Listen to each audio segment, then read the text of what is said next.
வணக்கம் நண்பர்களே. இவர்கள் எல்லாம் சொந்த தொழில் செய்யலாமா?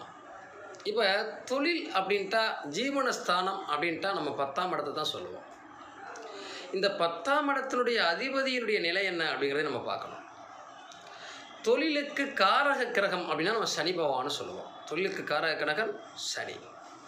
அப்போ இந்த சனியும் 10ஆம் இடத்த அதிபதியும் பலமாக இருந்தால் இவர் தொழில் பலமாக பண்ணுவார், வெற்றி பெறுவார்.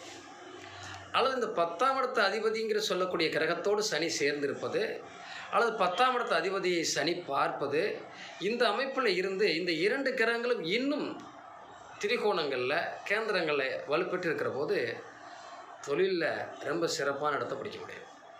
அப்படி தொழில் காரகனும் கெட்டு போய் தொழில்ஸ்தானமுக்குரிய கிரகமும் கெட்டு போயிட்டால் அவங்க வேலைக்கு போகிறது சிறப்பு, தொழில் பண்ணுறதை விட்டுறலாம்.